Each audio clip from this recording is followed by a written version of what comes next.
ऐका महिमा आवडीची बोरे खाय भिल्लणीची थोर प्रेमाचा भुकेला हाचे दुष्काळ तयाला पोहे सुदाम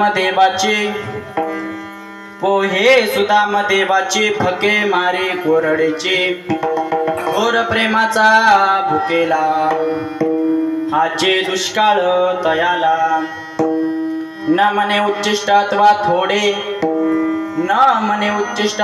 थोडे तुका मने भक्ती पुढे थोर प्रेमाचा भुकेला हाचे दुष्काळ तयाला विठाला विठाला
ऐका महिमा आवडीची बोरे खाय भिल्लणीची थोर प्रेमाचा भुकेला हाची दुष्काळ तयाला प्रस्तुत प्राप्त प्रसंगी सेवेसाठी घेतलेला अभंग देहूचे सुप्रसिद्ध साधू वैराग्याचे मूर्तिमंत पुतळे देहू निवासी वारकरी संप्रदायाचे कलस्थान असणारे लोकमान्य देवमान्य जगतमान्य नवे नवे निष्क्रिय तुकोबारा यांचा चार चरणाचा आणि भगवान परमात्म्याला आवडणाऱ्या भक्तीसाठी तो भगवान परमात्मा काय करतो याचं शुद्ध असं चिंतन मांडणारा अभंग आज तुम्हा माता पित्यांच्या सेवेसाठी घेतलेला आहे. विठ्ठल विठ्ठल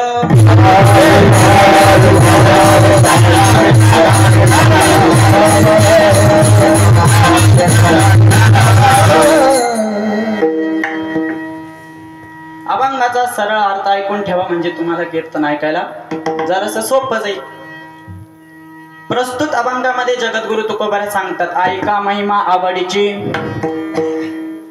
आता तुम्ही जर या चरणाचं जर बारकाईने चिंतन केलं तर जगद्गुरु तुकोबाराय कोणाच्या तरी आवडीचा महिमा सांगतात बरोबर. पण कुणाच्या सांगतात तुमच्या लक्षात येतं का? कुणाची आवड सांगतात लक्षात येतं का? पण ज्या वेळेस आपण उत्तरार्धाचा आपण अर्थ घेऊ बोरे खाय भिल्लणीची म्हणजे ज्याने भिल्लणीची बोरे खाल्ली त्याचा महिमा जगद्गुरु तुकोबाराय प्रतिपादन करतात. बरं चला ठीक आहे. भिल्लणीची बोरे कोणी खाल्ली बरं बोला. कोणी खाल्ली? रामानी. राम कोण होता? हा देव होता. म्हणजे रामाच्या आवडीचा महिमा जगद्गुरु तुकोबाराय सांगतात इति नाम राम त्याचं नाव राम आहे. बरं चला ठीक आहे. थोर प्रेमाचा भुकेला त्या देवाला भूक कशाची लागली तर प्रेमाची लागली आणि त्याच्याही तिथं दुष्काळ आहे. हाची दुष्काळ तयार. कोणता दुष्काळ? थोर प्रेमाचा भुकेला. प्रेमाचा दुष्काळ तिथं आहे पैशाचा नाही बरोबर का नाही. आणि जर पैशाचा दुष्काळ जर देवाजवळ असता आता जुनी लोक सांगतात का हो तुकोबाराय 72 साली इतका भयानक दुष्काळ पडला होता म्हणे. आता तेव्हा मी काय नव्हतो बरं का कारण माझा जन्म 2005 आहे नाही का हो तुकोबाराय 72 साली दुष्काळ पडला होता म्हणे. हे जुने लोक सांगतात की 72 साली असा भयानक दुष्काळ पडला होता की श्रीमंतातला श्रीमंत माणूस कामावर गेला होता. कुठं माहितीये का? कुठं? हा खडी फोडायला म्हणजे खडी क्रेशर वरती दगड फोडायला खडी फोडायला बरोबर गेले होते ना. मग का हो तुकोबराय 72च्या साली जर श्रीमंतातला श्रीमंत माणूस जर खडीकरेश्वरवरती कामाला जाऊ शकतो, तर तुमच्या देवावर जर दुष्काळ पडला तर तुमचा देव त्या दुष्काळापोटी काय करतो याचं आम्हाला उत्तर द्या. त्यावेळेस तुकोबराय म्हणतात, पोहे सुदाम देवाची फके मारे कोरडीचे. सुदाम भगवान परमात्म्याने त्या दुष्काळापोटी सुदामजीचे पोहे खाल्ले. कसे खाल्ले तुम्हाला सगळ्यांना माहिती, फके मारी कोरडीची. आता फके म्हणजे काय माहितीये तुम्हाला? आता आपण काही बघत नाही, असे गपने गपागप खाणे. म्हणजे रामाने काहीच बघितलं नाही, कृष्णाने काहीच बघितलं नाही. शेंगदाणे आहे का, मीठ आहे का, त्याच्यात तेल आहे का, जसे असतील तसे खाऊन घेतले. फके मारी कोरडीची. बरं ठीक आहे तुकोबराय, आम्हाला एक सांगा, शबरीचे बोरे उष्टे होते आणि रामाचे पोहे थोडे होते. मग तुमच्या देवाला त्या शबरीचे उष्टे बोरे खातानी आणि सुदामजीचे थोडे पोहे खातानी असं मनामध्ये काही संकोच वाटला नाही का? त्यावेळेस तुकोबराय म्हटलं, छे छे छे, ते मनामध्ये सुद्धा आणू नका. न म्हणे उच्चिष्ट म्हणजे बोरे उष्टे होती आणि अथवा थोडे पोहे थोडे होते. तुका म्हणे भक्ती पुढे, भक्तीच्या पलीकडे माझा देव हे काहीच बघत नाही. याचं सर्वात मोठं कारण थोर प्रेमाचा भुकेला, हाचे दुष्काळ तयाला. हा झाला अभंगाचा सरळ सरळ अर्थ. मला असं वाटतं अभंग तुम्हाला कळाला, अभंगाचा अर्थही तुम्हाला. आता वक्त्याने अभंग छान असा निवडला, अभंगाचा अर्थही छान असा सांगितला. आता तुम्हाला ते कळालं, आता तुम्हाला झोपायला हरकत हा सज्जनाओ. कीर्तनाचा म्हणजे अभंगाचा अर्थ हा झोपा घेण्यासाठी सांगावा लागत नाही. तर वक्त्याने अभंग छान सांगितला, त्याचा अर्थही छान असा सांगितला. पण कीर्तनकार अभंग भोवतालीच फिरतो का कुठेही भरकटतो हे श्रोतृ वर्गाच्या लक्षात येण्यासाठी अभंगाचा अर्थ सांगावा लागतो. विठ्ठल विठ्ठल.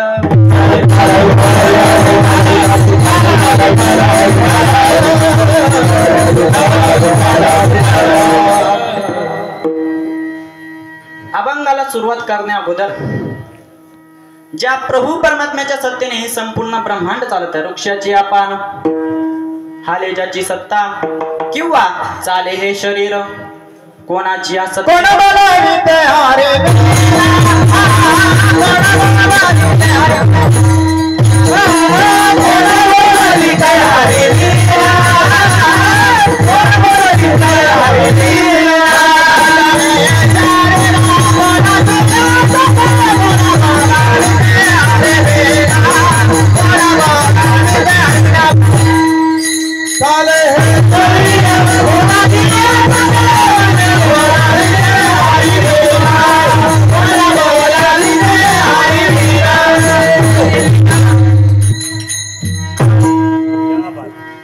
हे शरीर कोणाची सत्ते, कोण बोलवितो हरिविना.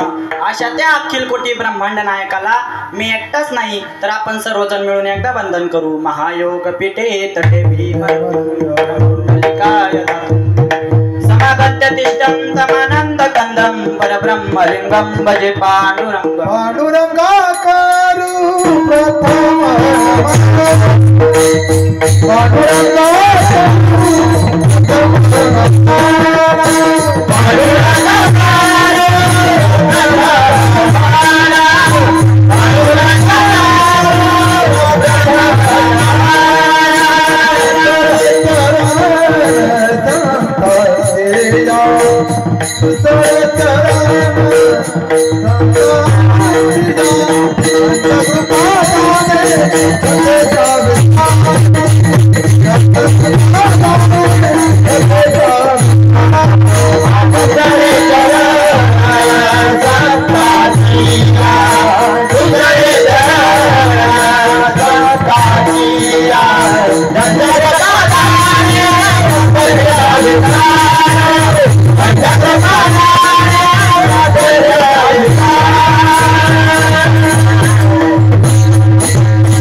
करू प्रथम मन दुसरे चरण संतांच्या, त्यांच्या कृपादाने कथेचा विस्तारू.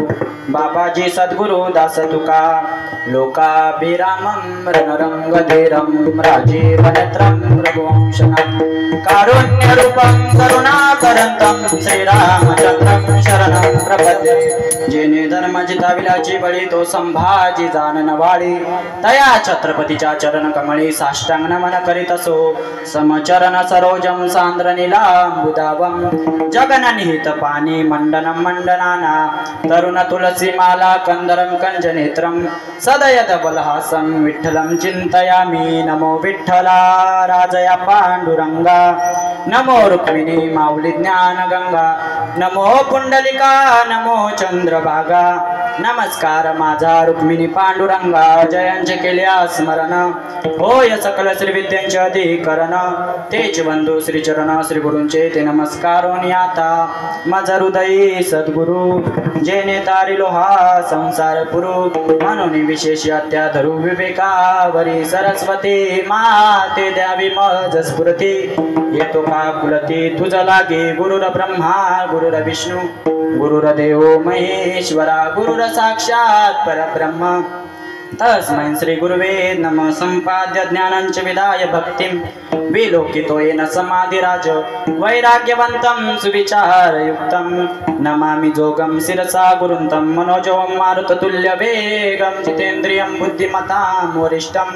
वातात्मजं वानरयुत मुख्यं श्रीरामदूतं शरणं प्रपद्ये। सेवेलागे सेवक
सेवक झालो तुमच्या लागलो निज चरणा।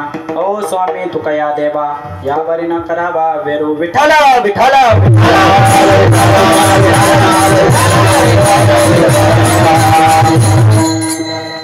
ऐका महिमा आवडीची, बोरे खाय भिल्लनीची, थोर प्रेमाचा भुकेला आजची दुष्काळ तयाला प्रस्तुत प्राप्त भंगावर।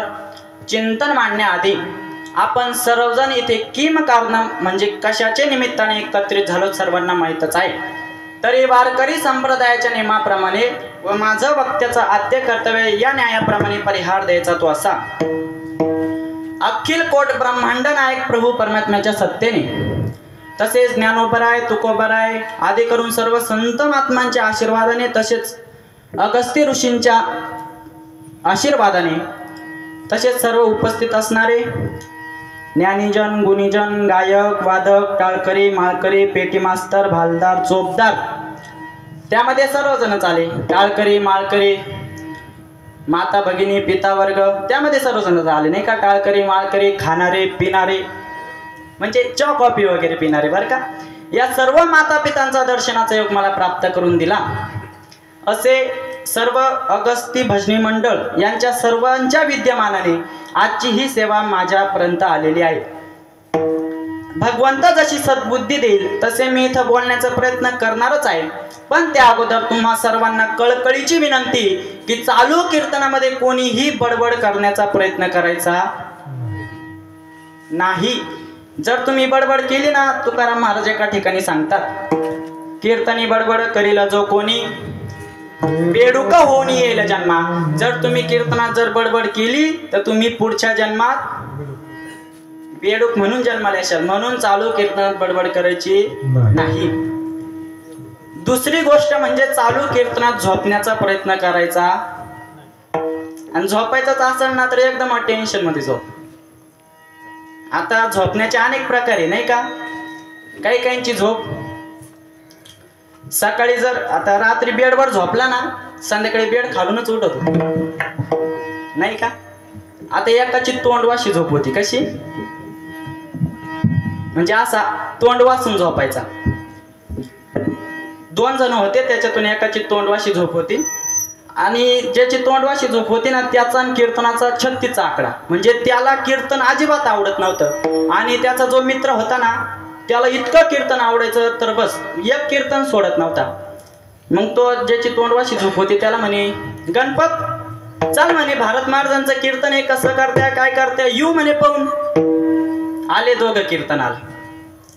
आता ज्याची तोंडवाशी झोप होती ना तो असा त्या झाडाला पाठ लावून बसला. दुपारचं कीर्तन, त्या झाडाला पाठ लावून बसला. आणि ज्याला कीर्तन आवडायचं तो असा माझ्या शेजारी येऊन बसला. निम्म कीर्तन झालं, त्या झाडाखाली पाठ लावून जो झोपेल बसेल होता ना बसला तर बसला आणि तसाच झोपी गेला. त्याची झोप कशी, तोंडवाशी. मग थोड्याच वेळाने तिकडून वासा वासन वासा वासन वासा वासन एक कुत्रा आला. कुत्रा आलं. मग त्याला त्याची दया आली. त्याने एक आवाज दिला म्हणजे भुंकला. तरी तो काय उठला. पुन्हा एक आवाज दिला तरी तो काय उठला. कुत्र्याने काय केलं माहितीये का, एक तंगड वर केलं,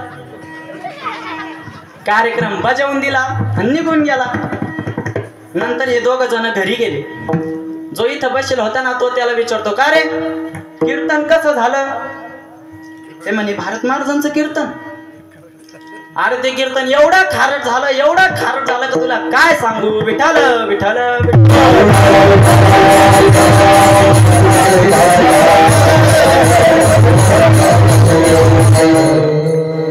चालू कीर्तनात कोणी झोपण्याचा प्रयत्न करू नका. कोणाला कीर्तन कसं लागेल काही सांगता येणार नाही, नाही का. आणि तिसरी गोष्ट म्हणजे चालू कीर्तनात कोणी उठून जाण्याचा प्रयत्न करू नका. आणि ज्याला उठून जायचं असेल ना त्याने आत्ताच उठून जा. तुम्ही म्हणशाल महाराज एवढ्या माणसांमधून कस काय उठून जायचं, सांगतो मी, ऐका. काय करायचं, फोन काढायचा, हॅलो हॅलो हॅलो, तसंच बोंबवायचं. हा, या सर्व गोष्टींचे पालन करा. बाकीची सर्वस्व जबाबदारी माझी. आपण या श्री क्षेत्र अनकई या गावी आपल्या गावाचे ग्रामदैवत हनुमंतरायांच्या भव्य दिव्य आणि प्रशस्त आणि प्रसिद्ध प्रांगणामध्ये चालत असणारा हा अखंड हरिनाम सप्ताह तथा ग्रंथराज ज्ञानेश्वरी पारायण सोहळा. या सोहळ्यातील आज 3ऱ्या दिवसाची कीर्तन रूपी सेवा माझ्यासारख्या अज्ञानी बालकाच्या वाटेला आली. म्हणून प्रस्तुत सेवेसाठी घेतलेला अभंग जगद्गुरु तुकोबारायांचा आहे. विठ्ठल विठ्ठल.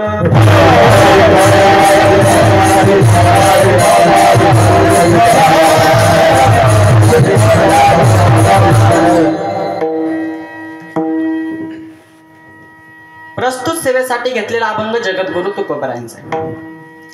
जगद्गुरु तुकोबाराय प्रस्तुत अभंगामध्ये प्रतिपादन करतात, ऐका महिमा आवडीची. आवडीचा महिमा जगद्गुरु तुकोबाराय या लोकांना सांगतात.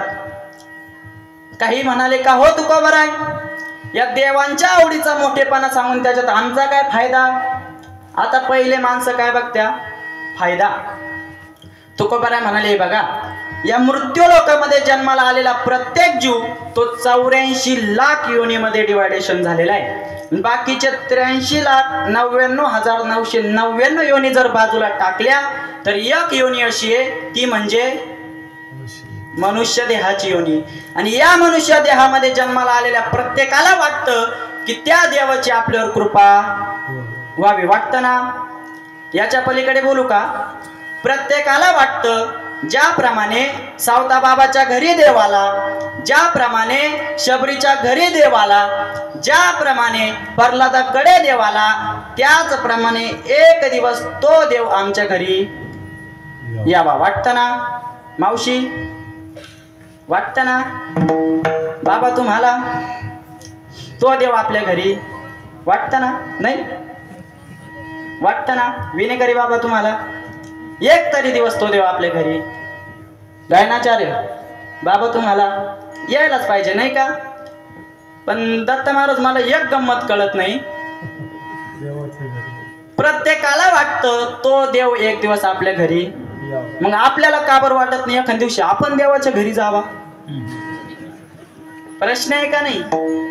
मग आता ऐका, त्या देवाची आपल्यावर कृपा व्हावी असं जर तुम्हाला वाटत असेल तर तुम्ही त्या देवाच्या इच्छेनुसार वागलं पाहिजे. काय म्हणणं आहे तुमचं? ज्या दिवशी तुम्ही त्या देवाच्या इच्छेनुसार वागाल ना त्या दिवशी तो देव तुमच्या इच्छेने वागेल, आणि ज्या दिवशी तुम्ही त्या देवाच्या विरोधात वागाल त्या दिवशी तुमच्या जीवनामध्ये देवाचा संबंध येणार हा अजिबात नाही. काही काही लोक आणतात फक्त मी देवाला हे करतो, मी देवाला ते करतो. काही काही सप्त्यात देणगी देतात, पण देणगी देण्याच्या पाठीमागं वेगळंच कारण. आता मागं आळंदीला सप्ताह झाला आमचा, तुम्हाला माहिती असेल. त्याच्यात एकाने 11,000ची पावती दिली. किती? 11,000. आता मी म्हंटल काका तुम्ही आतापर्यंत आपल्या सप्ताहाचं 19वे वर्ष, तुम्ही आतापर्यंत 11 रुपये कधी दिले नाही, या वर्षी 11,000ची पावती. ते म्हटले महाराज माझ्या मुलाच्या लग्नाला 19 वर्ष झाले, त्याला अजून पोरं सोरच नाही. मी म्हटलं इकडे 11,000 दिले तर झालं पोरग. अरे 11,000त कुठं पोरग का? म्हणजे आतमध्ये काहीतरी गाठ आहे. या निस्वार्थ परमार्थाने देव तुमचा होऊ शकत नाही. ज्या दिवशी तुम्ही निष्काम परमार्थ म्हणजे निष्काम सेवा ज्या दिवशी तुमच्या जीवनात येईल त्या दिवशी तो देव तुमच्या घरी नांदेल 100%. पण सेवा त्या मापाची पाहिजे, नाही का? ऐका, चला ठीक आहे. तो देव आपल्या घरी यावा, त्या देवाची आपल्यावर कृपा व्हावी असं जर तुम्हाला वाटत असेल तर तुम्ही त्या देवाच्या आवडीनुसार वागलं पाहिजे. व्यवहारातलं बोलतो. ताई मावशी मी तुमच्या मुलासारखा आहे ना? अहो हा तर म्हणा, मी कुठं वाटा मागणार आहे का? आहे ना? हा पण म्हणा ना तुम्ही. मला एक प्रांजळपणाने सांगा, तुम्हाला तुमचे हे कळतात का?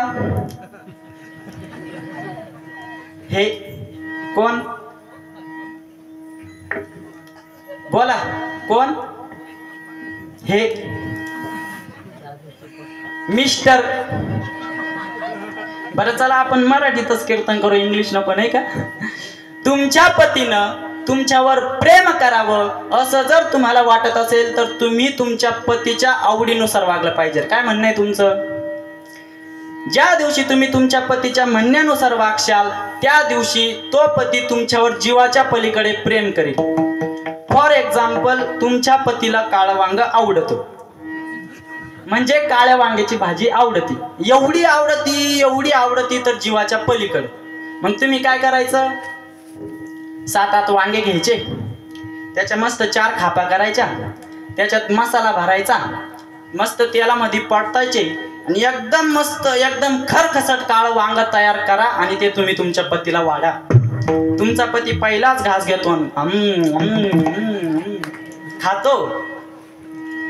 तुमचा पती म्हणतो वा वा वा स्वाद ऐसा फटाके जायसा, खा देवेची खावे वाटे, खुश होत ते.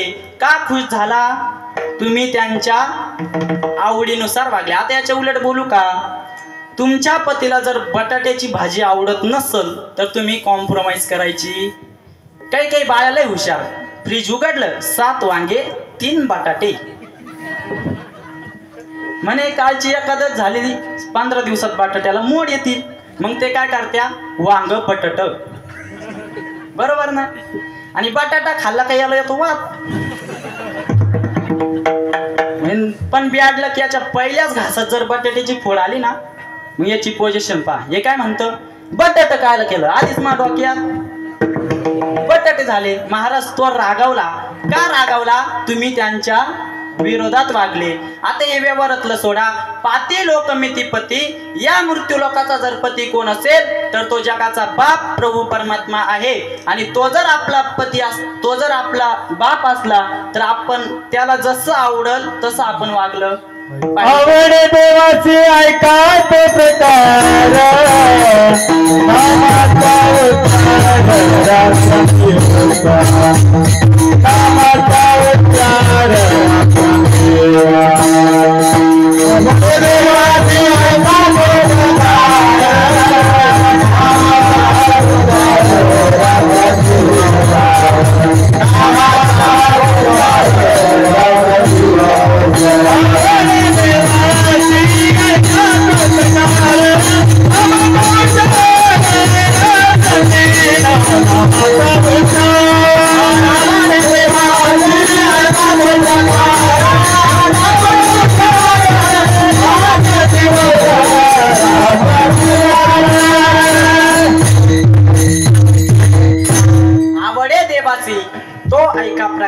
नामाचा उच्चार रात्रंदिवस देवाला जसं आवडल तसं जर तुम्ही वागले तर तो देव तुमच्या इच्छेने वागेल. ज्ञानोबा एका ठिकाणी सांगतात, पतीची या मता अनुसरुनी पतिव्रता अनायासी आत्महिता पाविजेल ते. ज्याप्रमाणे पत्नी पतीच्या म्हणण्यानुसार वागली की तिला जे हवं ते मिळतं, तसं जर तुम्ही त्या देवाच्या आवडीनुसार वागले, त्या देवाच्या म्हणण्यानुसार वागले तर तुम्हाला सुद्धा जे आवडल ते तुम्हाला मिळल. मग आपल्याला देवाची आवड जाणून घेणं गरजेचं आहे. म्हणून तर तुकोबाराय सांगतात, एकदा का तुम्ही त्या देवाची आवड जाणून घेतली रे घेतली का त्या आवडीपोटी तो देव काय करतो याचं उत्तर जगद्गुरु तुकोबाराय अभंगाच्या प्रथम. ऐका महिमा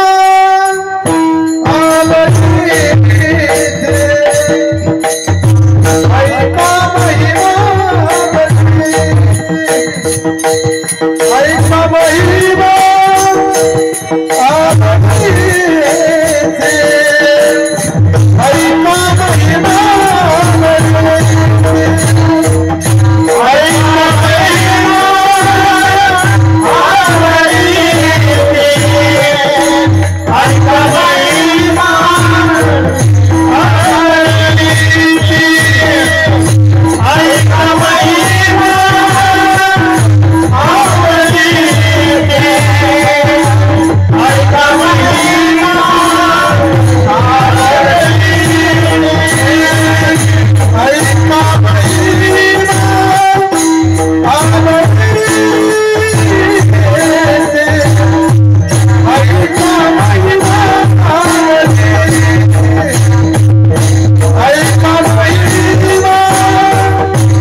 ऐका महिमा आवडीचे गोरे खाय बिल्लणीचे. प्रथम चरणामध्ये तुकोबाराय सांगतात ऐका महिमा आवडीचे. आता आपण एक एक शब्दाचा अर्थ बघू. ऐका, ऐका म्हणजे ऐकाच. ऐकणे ही एक क्रिया आहे. जोपर्यंत सांगणारा करता नाही तोपर्यंत ऐकणे ही क्रिया पूर्ण होत नाही. आता मी इथं कीर्तन करतोय. आता तुम्ही सर्वजण एवढ्या लांबून कशासाठी आले? कीर्तन हा, श्रवण करायला म्हणजेच ऐकायला का पाहायला. आता काही काही म्हणता ना, चला कीर्तन पाहायला. काय पाहते ते बाबा? जाड आहे का बारीक आहे, गोरा आहे का काळा आहे, उच्च आहे का बुट, जसं यांना अवताला घालायचंय नाही का. तुम्ही इथं सर्वजण कीर्तन ऐकायला आले हे तुम्हालाही मान्य आहे आणि हे मलाही मान्य आहे. सांगणारे जगद्गुरु तुकोबराय, ज्यांना सांगतात ते तुम्ही आम्ही सर्वसामान्य जीव, आणि ज्यांच्याबद्दल सांगतात तो जगाचा बाप प्रभू परमात्मा आहे. बस या तिघांमध्ये आजचं कीर्तन संपणार. ऐका महिमा आवडीची. दुसरा शब्द बघा, महिमा. महिमा म्हणजे माहिती, महिमा म्हणजे मोठेपणा, महिमा म्हणजे महात्म्य.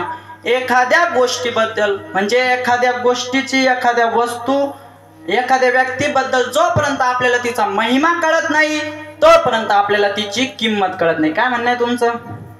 आता समजा इथं हे महाराज बसलेत, भूषण महाराज, बरोबर. आता त्यांचा आणि माझा काही परिचय नाही असं समजा, फक्त समजा बरं का, तसा तो माझा जुळा भाऊ आहे. त्यांचा आणि माझा काही म्हणजे परिचयच नाही. पण चोपदारांनी माझ्या कानात येऊन सांगितलं, महाराजजी तुमच्या समोर जी व्यक्ती बसलेली ना ती फार मोठे कीर्तनकार आहे. जोग महाराज वारकरी शिक्षण मध्ये शिक्षण घेतात, दुसऱ्या वर्षाला आहे आणि पहिल्या 5 मध्ये त्यांचा नंबर आहे. हे ज्या दिवशी ते मला सांगतील ना तेव्हा माझी त्यांच्याकडे बघण्याची नजर बदलेल. म्हणजे जोपर्यंत मला त्यांचा महिमा माहीत नव्हता तोपर्यंत मला त्यांची किंमत कळली होती का? आता मला त्यांचा महिमा माहीत झाला म्हणजे मला त्यांची किंमत कळाली. कसं? तर पटकन आहे का, एक भिकारी रस्त्याने भीक मागत बसलेला होता. प्रत्येक जणीचं 5 रुपये, 10 रुपये, 5 पैसे, 5 पैसे, 2 पैसे काय असेल ते भीक त्याला द्यायचे. एक दिवस तो भीक मागायला निघाला. चैत्राचा महिना होता, ऊन पडलेलं होतं, अंगातून घाम गळत होता आणि फाटलेले कपडे धारण करून भर उन्हामध्ये भीक मागतोय, भिक्षाम दे, भीक मागतोय. तिथे एक साधू आले. ते साधूने बघितलं, अरे रे रे, कितीतरी वर्षापासून हे भिकारी भीक मागतोय, आता याला असं दान देऊन टाकतो का पुन्हा याला पिढ्यान पिढ्या भीक मागायची गरज पडणार. आणि साधूंचं अंतकरण फार दयाळू असतं नाही का. त्या साधूने काय केलं माहिती का, आपल्या झोळीमधून एक दगड काढला, म्हणजे परीस काढला. परीस कळतं ना, लाकडाला लावले त्याचं सोनं होतं. म्हणजे तुम्ही अजून जागेवर नाही का. लोखंडाला लावलं का त्याचं काय होतं, सोनं. असं परीस काढलं आणि त्या भिकाऱ्याच्या ताटात टाकलं. आता काही काही लोकांचं बॅड लक बघा, ज्या ताटात टाकलं ते ताट कशाचं होतं, बोला कशाचं होतं, ॲल्युमिनियमचं म्हणा. आता परीसाचा महिमा हा फक्त लोखंडाशी. आता साधूला त्याला काही सांगता आलं नाही, हा परीस आहे, साधूचं होतं मग. साधूने तो परीस ताटात टाकला, निघून गेला. आता भिकाऱ्याला काय माहिती काय आहे. तो भिकारी म्हणतो का या साधूने मा झोळीत दगड टाकला. आता त्याच्या नजरेत दगडच ना तो. याला काही 1-2 रुपये दिले असतील काय, मेला असता का, याला काय एवढं काय मड्यावर न्यायचंय का, याला मांगाना पुढं फुफाटा उड, म्हणजे याला पोर ना स्वर, आणि काय दगड टाकून निघून गेला. आता त्याच्या नजरेत दगड असतो. पण काही काही आता त्या साधू लोकांना लई घाबरते म्हणे, ते जाटान बिटान दाढी बिडी थोडं डेंजरच दिसलं. त्यांनी तो दगड फेकला नाही. परिशे बर का तो, डोक्यात ठेवा नाही. तू म्हणशील बाबांनी दगड लावून दिला तर दगडच परीस. मग त्याने काय केलं, तो परीस आपल्या झोळीत टाकला. ज्या झोळीत टाकला ती झोळी बोला कशाची, कापडाची. आणि ज्या झोळीच्या माध्यमातून घरी घेऊन गेला, कुठं ठेवावं कुठं ठेवावं कुठं ठेवावं म्हणून त्यांनी जागा निवडली देवारा. ज्या देवारात ठेवला तो देवारा बोला लाकडाचा. आणि ज्या देवासोबत नांदायचा ते देव चांदीचे. भिकाऱ्याचे देव, भिकाऱ्याचे देव कुठे चांदीचे राहते बाई. बरं पितळाचे धरा, पितळाचे. आणि ज्या ताटात नांदायचा ते ताट तांब्याचं. मला सांगा किती वर्ष पूजा केली म्हणजे त्याला त्याचं फळ मिळेल. 4 वर्ष पूजा केली. किती? दररोज त्याची पूजा करायचा, त्याला गंध लावायचा, निवड ठेवायचा, आरती करायचा आणि आपलं भीक मागायला निघून जायचा. त्यावेळेस ते साधू तीर्थयात्रा करून वापस आले. ते साधू विचार करतात, अरे 4 वर्षापूर्वी आपण एका भिकाऱ्याला परीस दिला होता, तो आता भिकारी राहिला नसेल, तो फार श्रीमंत व्यक्ती झालेला असेल, तो सावकार झाला असेल. अशा विचारात ते साधू त्या रस्त्याने चालले होते. पण गंमत ऐका, तोच भिकारी त्याच जागेवर तेच ताट पुढं करतो आणि त्याच आवाजात म्हणतो, 1-2 पैसा द्यावं धर्माला, आशीर्वाद लागेल तुमच्या मुलाले करायला. त्या साधूला असा राग आला. म्हटले, भिकाऱ्या, अरे तुला परीस देऊनही तू भीक मागतोय, तुझं वळण जाणार नाही म्हटले. आणि वळणाचं पाणी, हा तुला परीस देऊनही तू भीक मागतोय म्हणे, तुझं वळण जाणारच नाही. आणि पडिले वळण इंद्रिय सगळं नाही का. आणि काही ना काय वळण राहतं तेच समजत नाही. आता काही वळण, आता आमचा एक मित्र आहे बरं का आळंदीचा, त्याचा भाजीपाल्याचा व्यवसाय. कशाचा? भाजीपाल्याचा. आता तो माझा मित्र कसा झाला माहितीये का, आता आम्हाला कधी कधी हाताने करून खावा लागत नाही का. मग आम्ही काही आणायचं, मिरच्या आणायच्या राहिले का त्याच्या जवळ जाय, टमाटे आणायचे राहिले का त्याच्या जवळ जाय, काही आणायचं राहिले त्याच्या जवळ जायचं. तुम्हाला मी त्याची एक सवय सांगतो, ऐका. तुम्ही त्याच्या जवळ सकाळी जा, दुपारी जा, संध्याकाळी जा. त्याला म्हटलं ना, दादा मिरच्या कशा आहे, ते म्हणतात ताजा आहे, घेऊन जा. त्याला म्हटलं कोबी कशी आहे, ताजी आहे, एक कमी करा, ताजी आहे, बोला ना, घेऊन जा. कोबी कशी, ताजी आहे, घेऊन जा. फुलकोबी ताजी आहे, त्याला वळणच पडेल, ते ताजी आहे घेऊन जा, ताजी आहे घेऊन जा. ते 4 दिवसाचा का शिळा असा. 4 महिन्यापूर्वी त्याच्या पत्नीची डिलिव्हरी झाली. मग आम्ही ठरवलं, म्हटलं अरे मित्र आहे आपला, आपण गेलं पाहिजे भेटायला नाही का. मग आम्ही सर्व मित्रांनी पैसे गोळा केले आणि ते पायातले काय ते वाळे का काय म्हणतात ते घेतले आणि गेलो भेटायला. आता गेल्या गेल्या माणूस पहिले काय म्हणतो, मी म्हंटल बाळ कसं आहे, ते म्हणे ताज आहे.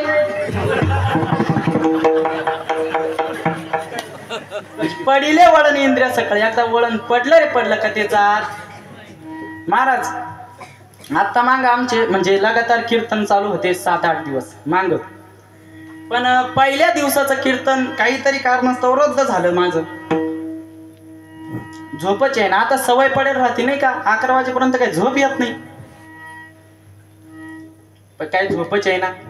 11 वाजून गेले, 11 वाजून 5 मिनिटं झाली, 10 मिनिटं झाली, फार 15 मिनिटं झाले तरी झोप येईना. मग मला आयडिया सुचली, झोप काऊन येईना. मग मी आईला उठवलं, आई उठ, तो कॉट खालून नारळ घे, देवाऱ्यातून बुक्क्याची डब्बी आण आणि त्याच्यावर 11 रुपये वायना ठेवू. आणि तेव्हा शिक पुंडलिक वर्धव केलं, तेव्हा मी झोपलो.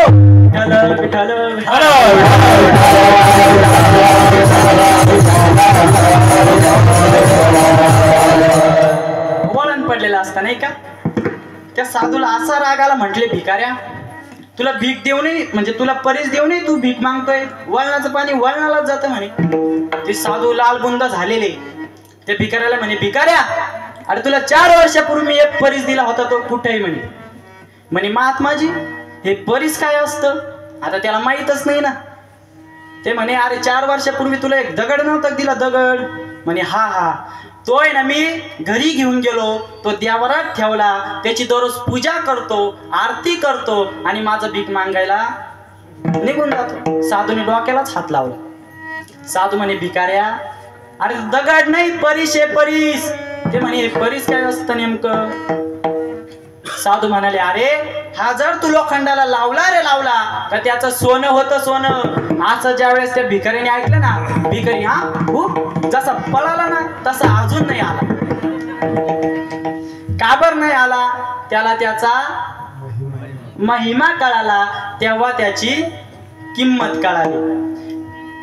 जोपर्यंत आपल्याला देवाच्या आवडीचा महिमा कळत नाही तोपर्यंत आपल्याला त्याची किंमत कळत नाही. म्हणून तुकोबारा सांगतात, ऐका महिमा आवडीची.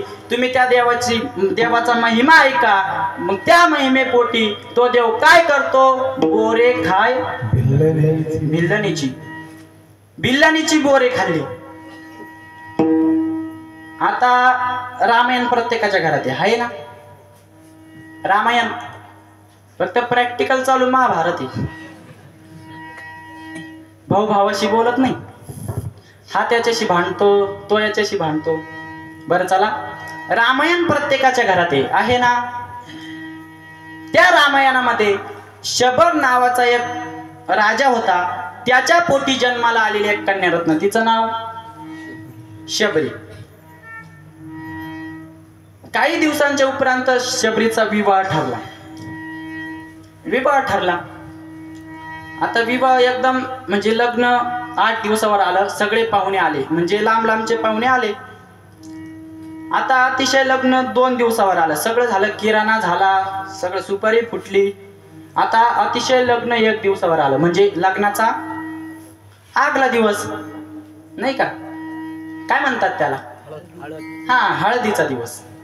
आता मला अजून काय अनुभव नाही बर का. आता मी विचार केला ती हळद काऊन लावत असतील बा, का बरं लावत असतील हळद. अख्खा अंग पिवळं करून टाकी तर. आता अंग पिवळं करायला आपण खंडोबा नाही, का बरं लावी त्या, का बरं. मग मी आता मला अशा गोष्टींवर विचार करण्याची जास्त सवय. मी काय केलं, आयुर्वेद काढलं. त्या आयुर्वेदामध्ये मी हळदीचा अर्थ वाचला. हळद ही आयुर्वेद शास्त्रानुसार अशी वस्तू आहे, म्हणजे ती वेदना क्षमक वस्तू आहे. आता तुम्ही बघा, चालताना तुम्हाला ठेस लागली, तुमचं बोट ठेसलं, तर तुम्ही त्याच्यावर पहिले कशाचा लेप द्या, त्या हळदीचा. ती हळद काय करते माहितीये का, ती जखम पिकू देत नाही, ती जखम ठसठस करीत नाही, ती जखम दुःख देत नाही. मग मी विचार केला, अरे हळद ही जर वेदनाक्षमक वस्तू आहे, तर माणसाच्या जीवनात सर्वात मोठी जखम म्हणजे त्याचं लग्न आहे. आणि ते पुढे ठसठस करू नये, दुःख देऊ नये, म्हणून आगल्या दिवशीच हळद लावून विठ्ठल विठ्ठल.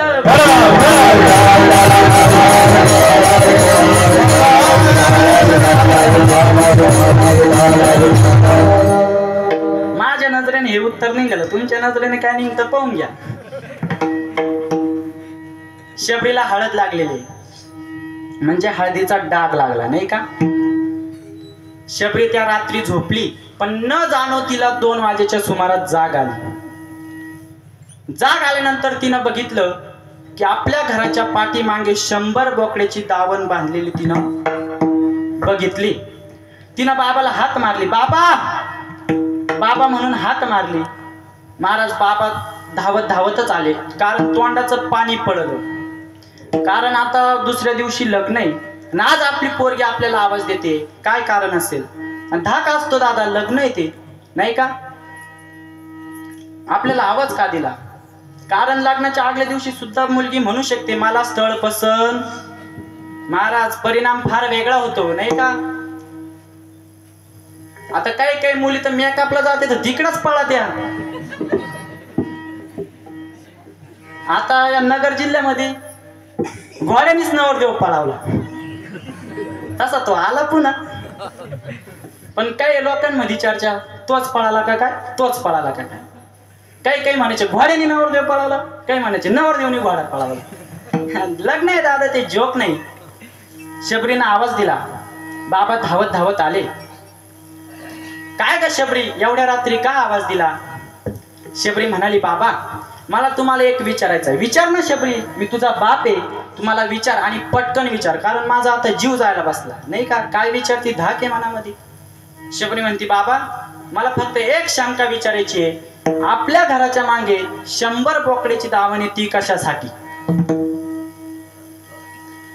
त्यावेळेस बाबा म्हणाले, अगं शबरी तुला माहित नाही का, आपण एक भिल्ल जातीमध्ये जन्माला आलेलो आहे, आणि आपल्या जातीमध्ये लग्नाच्या दिवशी पाहुण्यांना मेजवानी द्यायची असते. ती मेजवानी शिरा पुरी वरण भाताची नव्हे, तर ती मेजवानी द्यायची असते मांसाहाराची. महाराज शबरीचं अंतकरण पाहणवलं, डोळ्यामध्ये अश्रू आले, पण शबरी बापा समोर रडली नाही. शहाणे माणसं हे मूर्ख लोकांसमोर रडत. माझं वाक्य व्यवस्थित ऐका, शहाणा माणूस मूर्ख लोकांसमोर रडत नाही. शबरी ही संत स्थितीला प्राप्त झालेली स्त्री होती. शबरी रडली नाही, एका बंद खोलीमध्ये गेली, दरवाजा लावून घेतला, आतून कडी लावली, आणि उशीमध्ये डोकं खुपसवलं, ढसा ढसा रडली शबरी. निम्मी रात्र दुःख कोणालाही न सांगता, नाही देवा एवढा अन्याय आणि एवढा अत्याचार मी सहन करणार नाही, नको मला ते सुख. लात मारली त्या सुखाला. आपलं दुःख कोणालाही न सांगता ना आपण आपलं दुःख सांगतो कोणाला. मला तुमचा कधी कधी लय राग येतो माहिती. आपण याच्या जवळ कण होतो, त्याच्या जवळ कुत होतो. आता हे कणून कुठून दुःख कमी होतं का? आता ही डिपार्टमेंट आहे ना, महिला मंडळ. मला एक प्रांजळपणानं सांगा, आता मी थोडा मोकळा मोकळा बोलतो, तुम्हाला राग येऊ देऊ नका. आणि आला बी तर काय करणार तुम्ही? तुमच्या सुनेचं आणि तुमचं काही झालं का तुम्ही कुठं जात्या? मारुतीच्या मंदिरात. कुठं? हा, शेजारणीकडं. आणि काय असं सायलेंट नाही जात. तो पदर कुठं तर ते केस कुठं चालली ढसाडान मसडान ढसाडान मसड पाय आपटीतच तिथं जाती. मग ती शेजारणी चाणक्य हवामानाचा अंदाज घेती. आभाळ कडकड करतय, नाही मुसळधार तर बुरबुर का व्हायना पडणार. मग ती म्हणती ताई चहा ठेवू का? आता ही म्हणजे जखमीवर मीठ सोळी. ती म्हणती काही नको तो चहा काय मला काय गोड लागणार आहे का? कामून ती काय त्याच्यात देशी पावडर टाकणार आहे का? मग यांचं चालू होतं. ती घरात आली, घराचं अख्खं वाटोळं झालं. तिनं अख्खं वाटोळं करून टाकलं. तिनं घराला भितडीच ठेवलं नाही. ती काय गवंड्याची पोरगी का? आपण काही बोलतो, हिनं असं केलं आणि तिनं तसं केलं. तुम्हाला माहिती नसल, तुम्ही जे दुःख जिला सांगताय ना, तिच्या सुनेनं तिला रात्रीच हाता घालून काढेल. काय सांगून फायदा आहे? रडत्या अशा व्यक्तींजवळ का जो उभ्या आयुष्यात कधी रडला नाही. अरे तुम्हाला दुःख सांगायचं ना तर देवाला सांगा, तुम्हाला दुःख सांगायचं तर संतांना सांगा, आणि तुम्हाला दुःख सांगायचं ना तर आपल्या गुरुला सांगा. या शेजाऱ्या पाजाऱ्यांना इतरांना सांगत बसू नका.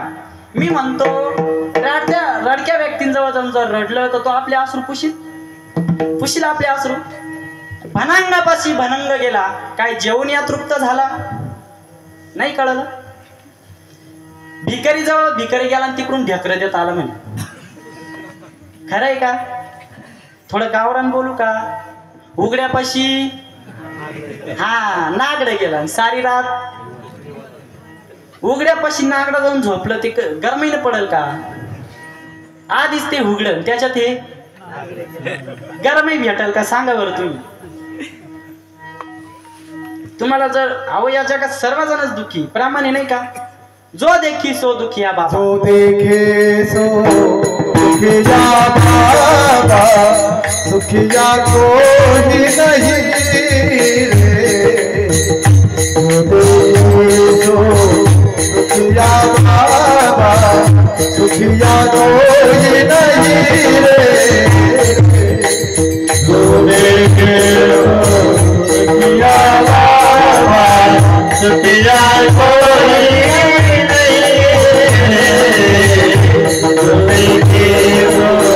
दुखिया बाबा, दुखिया कोई नहीं रे. दुखिया जंगम दुखिया तपस्वी को दुख सुना आचा मनसा सब दुखिया कोई महिल नहीं सुना रे. दुखिया बाबा, दुखिया कोई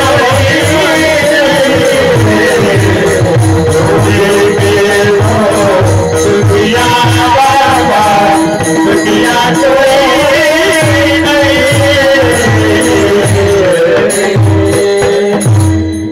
जो देखी सो दुखिया बाबा, सुखिया कोई नहीं. अरे राजा दुखिया, प्रजा दुखिया, दुखिया सब संसार.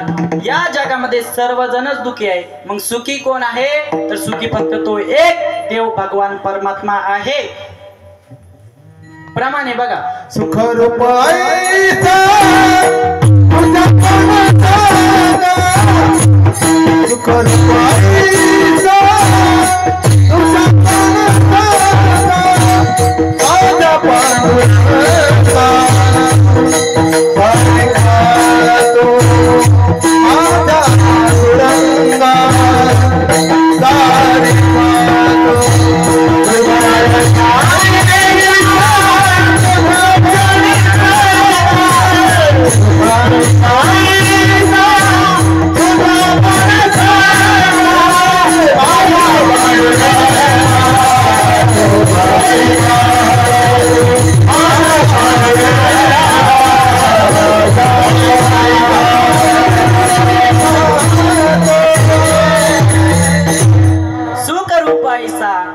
ज्या कोण सांगा माझ्या पांडुरंगा सारिका तो.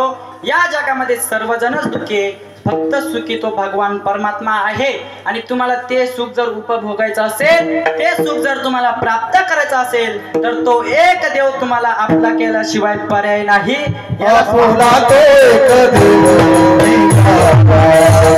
आपला तो एक देव बोलून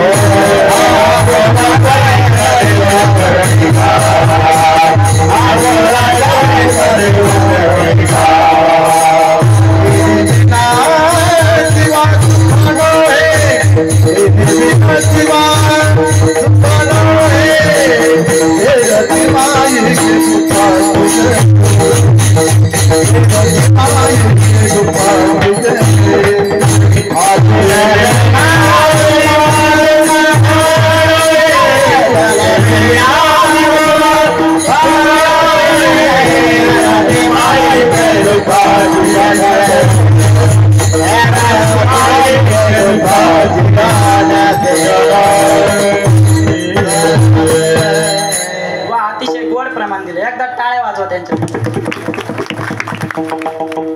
महाराज यांनी प्रमाण दिलंच पाहिजे नाही का. आता यांनी प्रमाण देण्याचा सर्वात मोठा फायदा तर तुम्हाला आहे.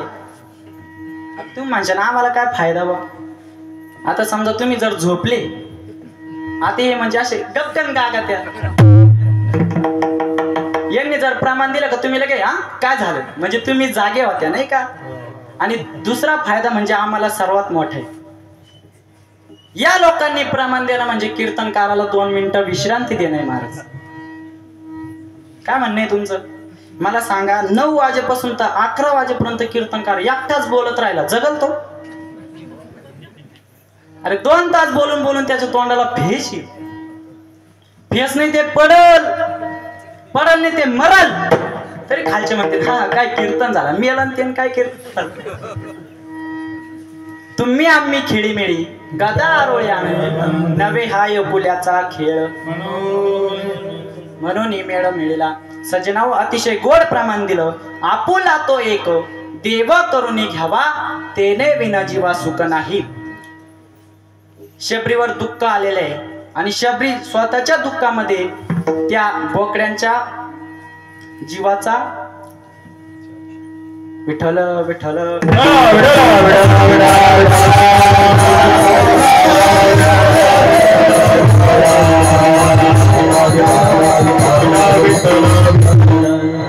शबरीने स्वतःच्या सुखाला लात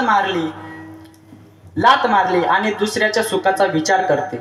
बरोबर का नाही. आणि आपल्याला दुसऱ्याला झालेलं सुख सहन होत नाही. आपल्याला दुसऱ्याला झालेलं सुख तरी सहन होतं का. आता एक दुःखी माणूस मला भेटला, म्हणजे मी 10व्याच्या कीर्तनाला चाललो होतो ना, असा नेमके रस्त्यातच भेटला. असं तोंड सोडून बसेल होतं, म्हणजे लांब तोंड करून. आता मी करून दाखवलं असतं पण मला तोंड सोडून बसलं. आणि मग मी त्याला विचारलं काका तुम्ही नाराज दिसतात, काय झालं. आता एखादं जर नाराज दिसलं तर त्याला विचारलं पाहिजे नाही का, काय नाराजीचं. अहो सुखात तर सर्वजणाचे, पण दुःखामध्ये सुख के सब साथी दुःख मी ना कोई. सुखामध्ये तर सर्वजणच आहे पण दुःखामध्ये कोणी नाही. आणि असं जर एखादं नाराज दिसलं तर त्याला विचारलं पाहिजे. म्हटलं काका लय नाराज दिसतात, काय झालं. ते म्हणे महाराज लयच वाईट झालं. म्हटलं लयच वाईट झालं. मी म्हटलं काहीतरी झालं असेल बा. आता मला रडू येत नाही बरं का, मला म्हणजे रडणं अजून माहीतच नाही. पण मग मी अजून जवळ गेलो. म्हटलं काका नेमकं काय झालं. ते म्हणे महाराज विचारूच नका पण लयच वाईट झालं. म्हटलं आता काहीतरी लयच वेगळं व्हायला असेल, याची बायको मिली असेल. म्हटलं आता याच्यापेक्षा वाईट काय. मी म्हटलं मावशीला काही झालं का. ते म्हणे मावशी तर एकदम टाणाटणी म्हणे. म्हटलं मग याच्या पोराने हाताखालून काढेल असं. म्हटलं पोरगा काही म्हटलं का. म्हणे महाराज लग्न झाल्या कोण पोरस वरच नाही. मग काय झालं. ते म्हणे महाराज लयच वाईट झालं. मी म्हटलं आता काहीतरी लयच वेगळं व्हायला असेल. मी माझं उपकरण काढलं तोंडाला लावलं. आता म्हणजे रडलो नाही बरं का, फक्त नाटक करायचं. आपल्याला कुठं रडायचंय. मोले घातले रडाया नाही असो आणि माया मी आपलं उपरणं काढलं आणि तोंडाला लावलं. म्हटलं काका लयच वाईट झालं, पण नेमकं काय झालं? ते म्हणे महाराज विचारूच नका म्हणे, लयच वाईट झालं. अरे म्हटलं सांग पटकन, मला कार्यक्रमाला जायचंय. तो म्हणे महाराज माझ्या मोठ्या भावाला पोरगा झाला.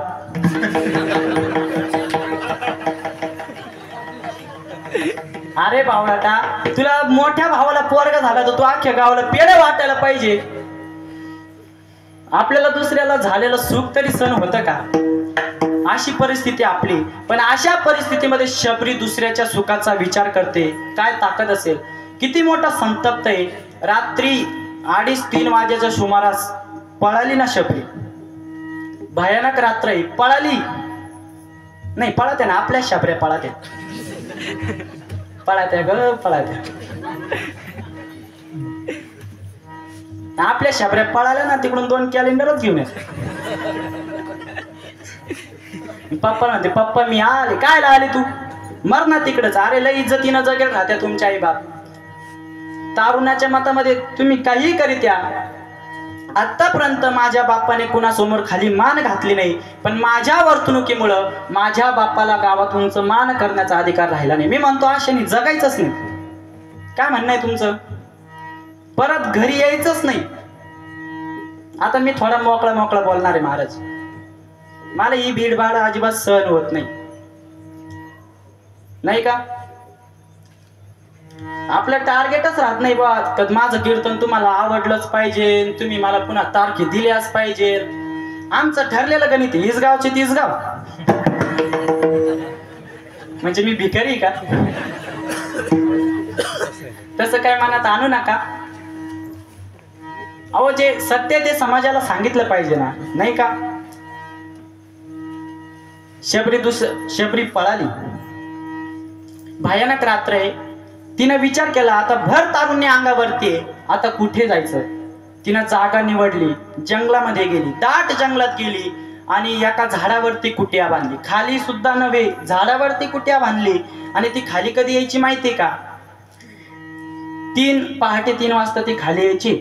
आणि त्या जंगलामध्ये मातंग नावाचे एक ऋषी होते. त्यांची मनोभावे सेवा करायची. अदृश्य स्वरूपात सेवा करायची, दृश्य स्वरूपात नाही. आता मातंग ऋषी म्हणाले अरे ही गुप्त सेवा करता कोण?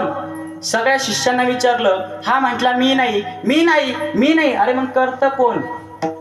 आता काहींना अदृश्य स्वरूपात सेवा करण्याची सवय राहते, नाही का? आणि काही कडे 500ची नोट राहिली का ती वरच्या खिशात. काहींना दाखवायची सवय राहते. मग मातंग ऋषी एका रात्री एका झाडाच्या बुंद्याच्या आड लपून बसले. कोण सेवा करतं पाहू तरी. 3 वाजलेले. एक बाई खाली आलेले, हातामध्ये बांगड्या ठेवल्या नाही. का तर बांगड्यांचा जर आवाज झाला तर त्यांना कळेल. आली, आश्रमात आली, सडा समार्जन केला, रांजणामध्ये पाणी भरून ठेवलं, फुलं गोळा केले, फळं गोळा केले, रांजण भरून ठेवलं आणि निघाली शबरी. तेवढ्यात मातंग ऋषीने शबरीचे हात पकडले. शबरी थरथर करायला लागली. एका हीन जातीचे हात ब्रह्म ऋषींनी पकडले. आता माझ्या स्पर्शाने त्यांचं पाप भंग होणार, त्यांचं जे काही तप आहे ते तप भंग होणार. त्यावेळेस मातंग ऋषी म्हणाले थांब, कोण आहेस तू? तुझा परिचय दे.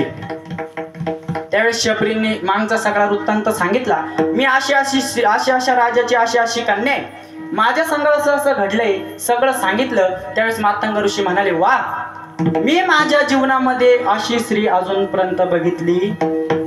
मातंग ऋषी म्हणाले मी तुला तुझ्या सेवेचं फळ सांगतो. ऐक, एक दिवस तुझ्या घरी प्रभू रामचंद्र येऊन तुला भेट देतील.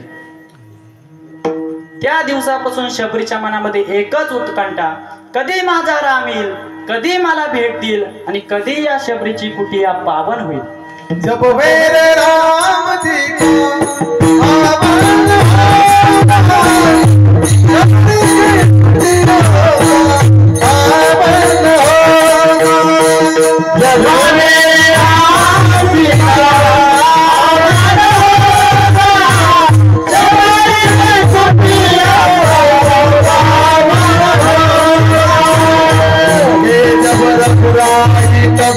आसन पर बैठाओगे, बेटे बेटे मेरा अपने हाथों से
आगमन होगा, शबरी के कुटियों का पावन होगा.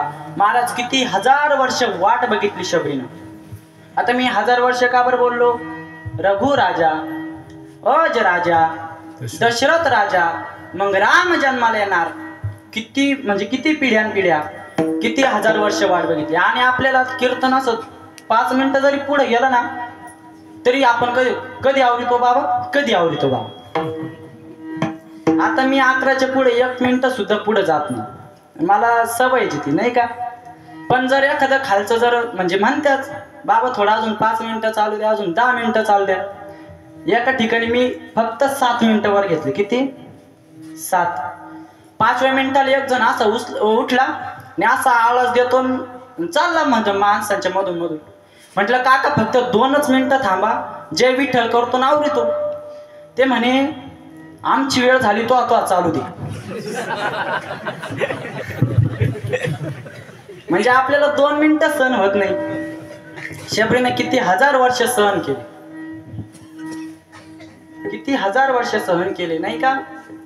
ऐका, राम आला, किती 1000 वर्ष सहन केले. विठ्ठल विठ्ठल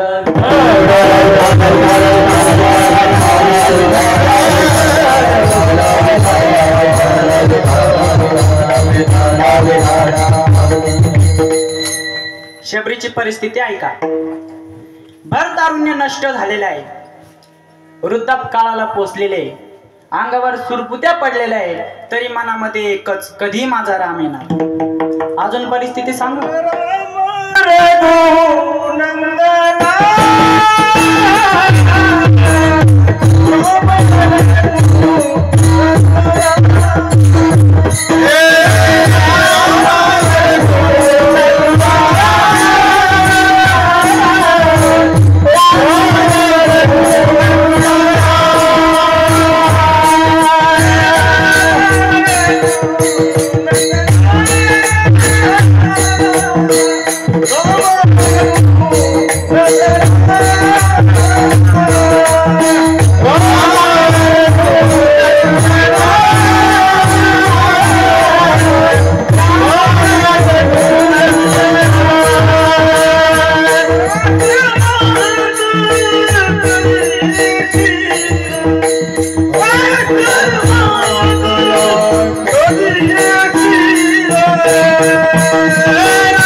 शबरीच्या मनामध्ये एकच उत्कंठा, कधी माझा राम येईल, कधी माझा राम येईल. परिस्थिती सांगू अजून. महाराज तोंड कसं झालंय, 32 दातांनी राजीनामा दिला, खबर याची वाटी झाली असेल. अजून सांगू. एकदम म्हातारी झालेली, कंबर वाकडं झालेलं आहे, नजरेला दिसत नाही, तरी मनामध्ये एकच उत्कंठा, कधी माझा राम येईल. आणि सांगेल मी तुम्हाला, आपल्याला बाह्य गोष्टीचं काहीच घेणं देणं राहत नाही. आपला विषय फक्त राम झालेला असतो, त्या दिवशी तो देव तुमचा होत असतो.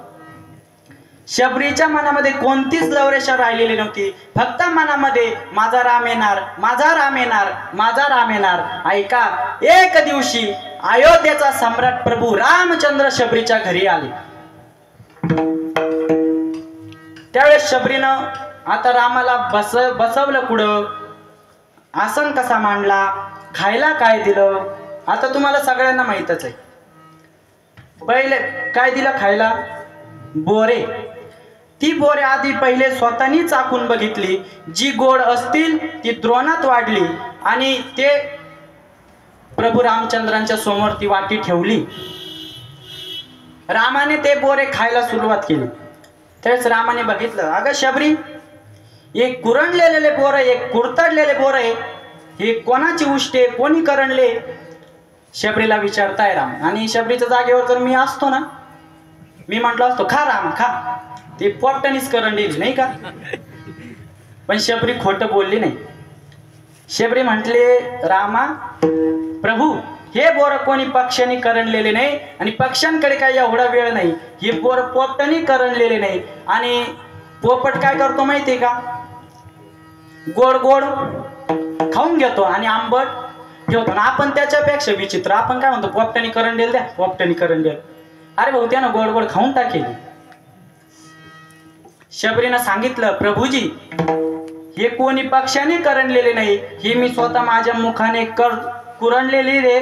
जे गोड असेल ते तुमच्यासाठी द्रोणात वाढले आणि जे आंबट असेल ती फेकून दिले. असं ज्यावेळेस शबरी सांगत होती ना, त्यावेळेस रामाने 2-3 खट्टीच खाऊन घेतली. रामाने शबरीचे बोर खाल्ली. त्यावेळेस लक्ष्मणाने बघितलं, त्या शबरीची परिस्थिती बघितली. अरे रे किती परिस्थिती किती घाण झालेली आहे. आणि खुशाला अशा बाईचं उष्ट हा भाऊ खाऊ राहिला. भोजनम तामस प्रियम म्हणजे उष्ट भोजन खाणे तामसी लोकांचं लक्षण आहे नाही का. आणि खुशाल हा भाऊ त्या शबरीचं उष्ट खाऊ राहिला. ज्यावेळेस रामाने भाव ओळखला ना लक्ष्मणाचा, त्यावेळेस रामाने 2-3 बोर लक्ष्मणाला दिले. आता लक्ष्मण म्हणतो राम मर्यादा आहे का, ओलांडता येत नाही. लक्ष्मणाने घेतले, पण आता लक्ष्मण म्हणे या बाईकडे पाहून तर गिळानाच. लक्ष्मणाने काय केले, असे माग फेकले, खायचं नाटक केले. आता रामाने ओळखलं, बरोबर भाव ओळखला. रामा म्हणे लबाडा. आता फेस टू फेस विरोध नव्हता बरं का रामराज्यात. राम म्हटले लबाडा माझ्या संग लबाडी करतो. ऐका, रामायणामध्ये असा उल्लेख आहे. आता लक्ष्मणाला ज्यावेळेस शक्ती लागली होती ना, त्या जीवल्ली निर्माण झाली ना, ती या बोरापासूनच. म्हणजे ज्याचा कटाळा त्याचाच वानोळा राहत असतो, म्हणून कटाळा कधी करायचा. ऐका, शबरीचे बोरे रामाने खाल्ली. मग राम शबरीला म्हटला का, क्या आप क्लोजअप करते हो, विचारलं का, क्या हम बॉम्ब फिरम से डरते हो, आप क्लोजअप क्यों नहीं करते. मला सांगा, विचारलं का विचारलं नाही, तर फक्त त्या एका प्रेमापोटी भावापोटी रामाने शबरीची बोरे खाल्ली. बोरे खाया बिल्लणीची. मग का हो तुको बरं आहे. अशा परिस्थितीमध्ये रामाने बिल्लणीची बोरे त्या शबरीची बोरे का खाल्ली, याचं उत्तर जगद्गुरु तुकोबराय आपण प्रेमाचा भाव केला, प्रेमाचा भाव केला,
भुकेला हाची दुष्काळात आला.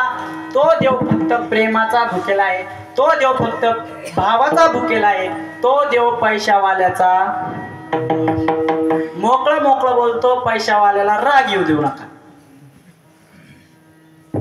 तो देव पैशावाल्याचा नाही. आता या जगात आणि मी सांगतो तो देव जर पैशावाल्यांचा असता ना तर तो देव आपल्या वाट्याला आला नसता. या जगात पैशावाले कमी, सांगा मला कमी का? अहो थप्पी पडली थप्पी. काहींकडे एवढा पैसा ठेवायला जागा नाही. काहींना आपले पैसे कोणत्या बँकेत हे माहित नाही. देव जर त्या पैशावाल्यांचा असता तर आपल्या वाट्याला आला असता का? आणि काहींकडे एवढे पैसे फक्त ते वरतून अवसन दाखवतात, त्यांच्या दिसण्यावर जायचं. आणि काहींकडे 500ची नोट असली तरी ती वरच्या खिशात राहते. तुम्हाला सांगितलं काहींना दाखवायची सवय राहते. आता आमचा एक पाहुणा होता. सगळेजण म्हणायचे जाऊ दे याला देवाने लईच गरिबी दिली, याला देवाने लईच गरिबी दिली. पण तो काय करायचा माहिती का? पैसा आला का टाक बँकेत, पैसा आला का टाक बँकेत. 25 लाख रुपये त्याच्या बँकेत होते. किती? 25 लाख. पण त्याची बँक चुकली होती, केबी शीट टाकली होती. ते आम्हाला कधी कळलं जेव्हा ती बुडली ना तेव्हा. महाराज जसं अजून पलंगावर पडेल का तसंच पडेल. कोणी भेटायला जाऊ फक्त त्याच्या का भीती पाहत. त्यांना म्हणता आली का केबीशी? आली का? अरे भाऊ तुला आता जेसीबी उचलायली नाही का? देव हा पैशावाल्याचा नाही. देव हा फक्त भावाचा भुकेला आहे. देव फक्त प्रेमाचा भुकेला आहे. देव पैशाने मोजल्या जात नाही. देव फक्त भावाचा आहे. देव भाव से भूखा है, बस भाव ही सब सार है. भाव से मुझे भजे तो भव से मेरा पार है. देव भावाचा भुकेला आहे. भावे विना देव कलया नरेंद्र, धने न कांता कपटी न शत्रू, सत्यव मित्र कृपयाच पुत्र, ज्ञाने न मुक्ती वशमानयानंती. कशाला वंश करता ते तुम्ही घरी जाऊन पहा. मी काय सगळं उक्त घेईल नाही, बरोबर का नाही? फक्त भावे विना देव याच्या खाली अंडरलाईन करा.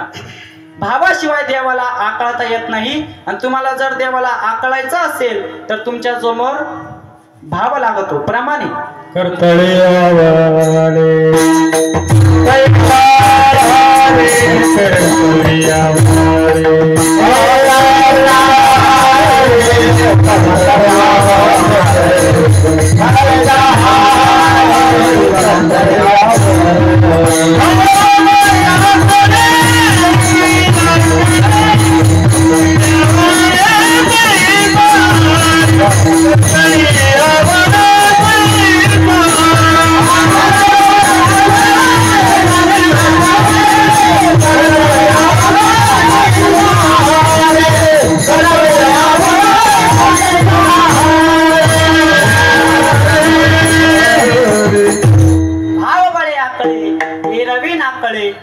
तरी आवळे तैसा हरी. तुम्हाला जर त्या देवाला आकळायचं असेल तर तुमच्या समोर फक्त भाव लागतो. तो देव फक्त भावाचा भुकेला आहे. म्हणून थोर प्रेमाचा भुकेला हाची दुष्काळ तयाला. त्याच्याजवळ दुष्काळ कशाचा आहे तर भावाचा दुष्काळ आहे, पैशाचा नाही. आता पैसा म्हणजे काय? पैसा म्हणजे काय नाही माहित. पैसा म्हणजे पैसा म्हणजे लक्ष्मी, बरोबर ना? आपण ज्या लक्ष्मीसाठी रात्रंदिवस फिरतो ती लक्ष्मी कुठे आहे? पाय लक्ष्मीच्या हाती. पाय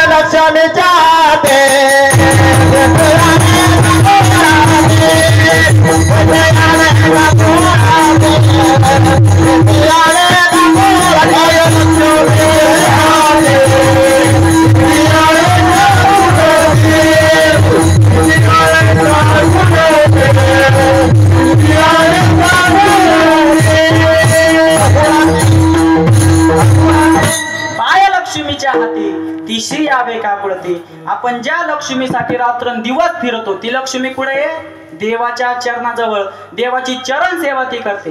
ती लक्ष्मी सगळ्यांकडे जाऊन आली पण तिनं निवड कोणाची केली? विष्णूची. ज्यावेळेस ती समुद्रातून निघाली ना, म्हणजे 14 रत्नांपैकी एक रत्न आहे. ज्यावेळेस समुद्रातून निघाली ना सगळ्यांकडे जाऊन आली. पहिले राक्षसांकडे गेली. म्हटले मैफिल लय मोठी दिसली.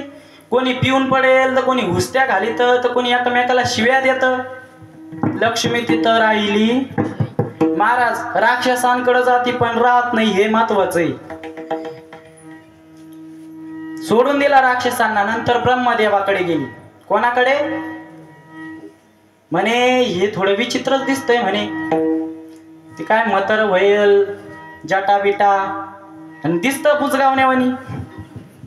नको म्हणे, डावलून दिलं ब्रह्मदेवाला. नंतर कोणाकडे गेली? महादेवाकडे. म्हणे हे गिराईक थोडं बरं आहे पण थोडं विचित्रच आहे म्हणे. म्हणे कसं मस्त जीन्स पॅन्ट घालावा तर काय गुंडाळून घेईल. चर्म व्याग्रांबर वाघाचं कातड मस्त सोन्याचं लॉकेट वगैरे घालावा मस्त तर काय गुंडाळून घेईल. सर्प साप आणि वाटलं एखाद दिवशी पतीला आलिंगन द्यावं तर नाग्या नाग्या फुस जागा दिसल तिथं घुस. म्हणे हे गिराईक काही कामाचं नाही. विठाला विठाला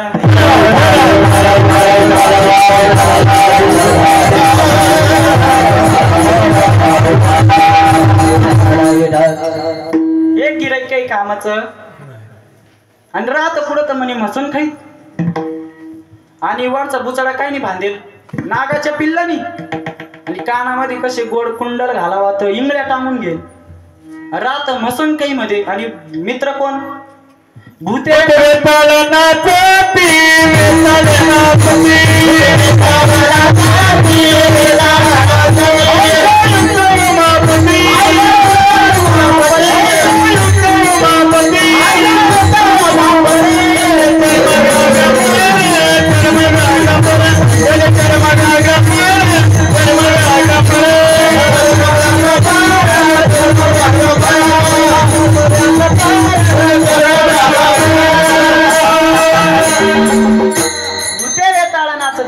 या भूता खेताय मध्ये राहायचं.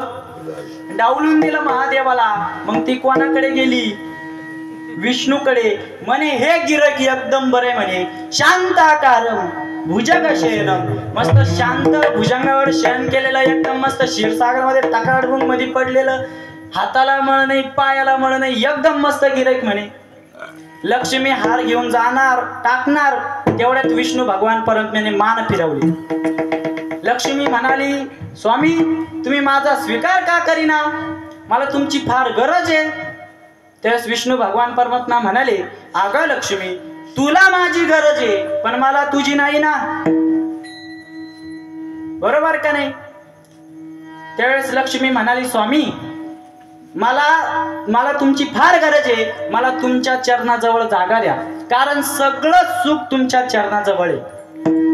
सुख वसे तुझे ठाई मज ठेवी तैसे ठाई. जी लक्ष्मी सर्व जगाला सुख देते ती सुखाचा आश्रय कुठं घेते? देवाच्या चरणाजवळ. मला सांगा त्या देवाजवळ पैशाची कमी असेल का? असेल का कमी? त्या देवाजवळ फक्त एकच कमी आहे त्याचं नाव प्रेम. म्हणून हाची दुष्काळता याला. कोणता दुष्काळ? तर प्रेमाचा दुष्काळ. मग का हो तू कोबर आहे त्या दुष्काळापोटी त्या प्रेमापोटी तुमचा देव काय करतो याचं सर्वात मोठं उदाहरण अभंगाचं तृतीय चरण. होय सुधाम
हके मारे कोरडीची, त्या प्रेमापोटी देवाने सुदामजीचे पोहे खाल्ले. सगळ्यांना माहिती सुदामा श्रीकृष्णाचा कोण? बालपणीचा मित्र. मोकळं बोलू का? लंगोटियार. बरोबर का नाही? श्रीकृष्णापेक्षाही ज्ञानी होता सुदामा. पण लहानपणी थोडीशी लबाडी केली म्हणून तो थोडा भिकारी झाला नाही का? आता काय लबाडी केली तुम्हाला सगळ्यांना माहिती असेल. ज्यावेळेस त्या आश्रमात राहत होते, गुरुमाईंनी सांगितलं की संध्याकाळच्या भोजनासाठी वनातून जाऊन थोडे लाकडं गोळा करून आणा. कृष्ण कन्हैया आणि सुदामा दोघेही वनात गेले. आता थोडी संध्याकाळची वेळ होती. गुरुमाईंनी थोडे सुदाम्याकडे फुटाणे दिले, मूठभर फुटाणे दिले. म्हटले आता संध्याकाळी भूक लागायला बसली. इमानदार आणि गरीब दिसला म्हणून. आता काही दिसत्या तसे. इमानदार दिसला म्हणून मूठभर हरभरे दिले आणि गेले वनात लाकडं तोडायला. श्रीकृष्ण थोडा समजदार होते. ते म्हटले सुदाम्या, मी थोडा वरती जाऊन लाकडं तोडतो, तू कसा वाळेल चिडेल. तू जर वरती गेला आणि वाळ्याची एखादी झुळूक आली तर पडला तर मरशीलच म्हणे. मी कसं थोडा दही मागण खाऊन थोडा गुटगुटी ते पडलो तर इथले हात मोडल पाय मोडल, बाकी काय होणार आहे. मी जातो म्हणे वर. सुदामा म्हटले ठीक आहे कन्हैया जा. कृष्ण कन्हैया वरती झाडावर चढले, लाकडं तोडायला लागले. तेवढ्यात निसर्गाचा चमत्कार बघा. सगळं आबाळ गोळा झाला आणि धो धो पाऊस पडला. पाऊस पडला. आता दोघेही कडकडून एकदम भिजले. आता तरी सुदामा थोड्या बुंद्याच्या खोड्याच्या आड लपले आणि कृष्ण कन्हैयावरती फांद्याच्या आडीने थोडे झाकले. पण तरीही थोडे दोघेही एकदम ओले चिंब झाले. आता नियमच आहे बघा, पावसातून भिजलं का भूक लागते, बरोबर ना? म्हणजे आपण ओल्लं झालं का आपल्याला भूक. त्यावेळेस सुदामा विचार करतो, अरे हे पुढं मूठभर फुटाणे हे त्याला द्यायचे ना आपण खायचे, किती घेणारे वाट्याला, त्याच्यापेक्षा आपणच खाऊ. तो वरती बसला त्याला काय समजणार. सुदामजीने ते फुटाणे खायला चालू केले. पण फुटाण्याचा एक गुणधर्म आहे, किती गपचूप खा ते वाजणारच. गुणधर्मचे भले कधी का वाजणार.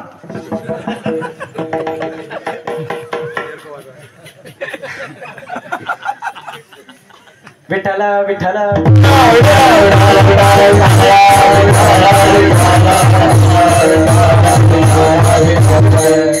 गुणधर्माचे वाजणार म्हणजे वाजणार. सुदामजीने ते फुटाणे खायला चालू केले. त्याचा आवाज व्हायला लागला, कडाम कडाम कडाम. असंच. नंतर वरतून कृष्ण कन्हैया म्हणते, का रे सुदामा काय खातोस? सुदामा खोटं बोलले. म्हटले अरे का कृष्णा, ते आता पाऊस पडला, तू कसा थोडा बमची बमी म्हणे, तुला काय थंडी वाजली नाही? मी वाळेल चिडेल, मला थंडी भरून आली म्हणून माझे दात अशी एकमेकावर आपटू राहिले म्हणे. खोटं बोलले ते. ऐका, कन्हैयाने भाव ओळखला. म्हटले माझ्या संग खोटं बोलतो, थांब म्हणे. तुला म्हणजे त्यावेळेस सुदामजी मुठभर पोय आपलं फुटाणे कन्हैयाला दिले नाही म्हणून 18-20 दरिद्री भोगावा लागली. दरिद्री भोगावा लागली. त्यावेळेस सुदामजीची पत्नी विचार करते, कोण? सुशीला. अरे आपल्याला कुठं सकाळी खाल्लं तर संध्याकाळची पंचायत. तुमचा मित्र बघा म्हणे द्वारकेचा राजा आहे. गड्यानो राजा की रे दादा, गड्यानो राजा की रे दादा, तू देवाकडे बैठला, तू देवाकडे बैठला, गड्यानो राजा की रे दादा, गड्यानो राजा की रे दादा, तू देवाकडे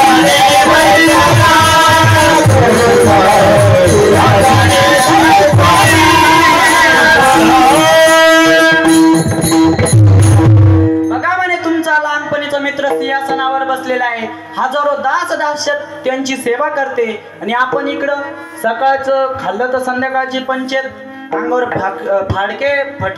फाटलेले कपडे धारण करेल. मग सुशिलाने आपल्या पतीला बोलवलं. अहो ऐकता का, तुमचा जो मित्र आहे ना, कोण ग सुशिले? म्हणे तो नाही का द्वारकेचा राजा कृष्ण कन्हैया, तुमचा लहानपणीचा मित्र. म्हणे हा, मग काय? म्हणे माझं असं म्हणणं आहे की तुम्ही एक दिवस त्यांच्या भेटीला जावा. त्यावेळेस सुदामा म्हटले बरं ठीक आहे जातो. दुसऱ्या दिवशी सुदामा निघाले. पण सुदामजी विचार करते, अरे रिकामे हाताने कुठं जातो? साधूच्या आश्रमात, देवाच्या मंदिरात, संतांच्या घरी, गुरूंच्या घरी रिकाम्या हाताने जाऊ, काहीतरी घेऊन जावा. मग आता काय न्यावं? सुशिलेने 4-5 घरी गेले.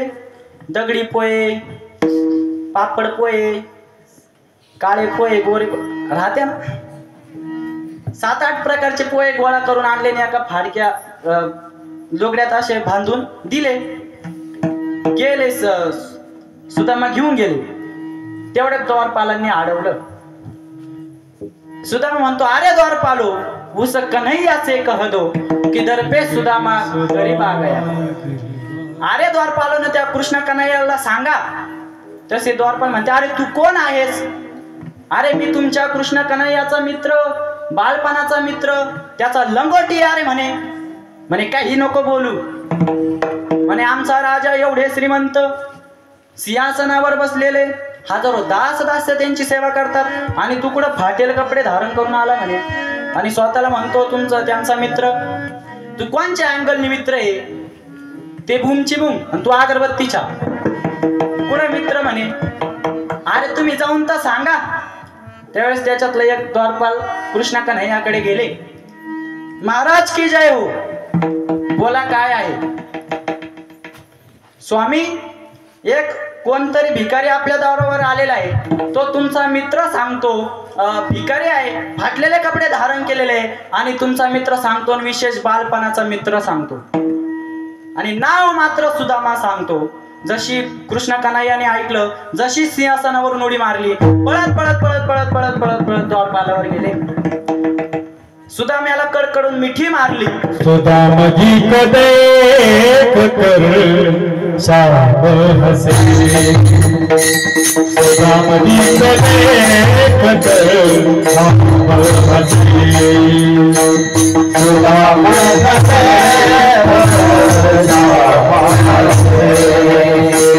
सुदाम हसे हम तुम मित्र हे बालपन के, हम तुम मित्र हे बालपन के, सुदामी को देख सुदामी को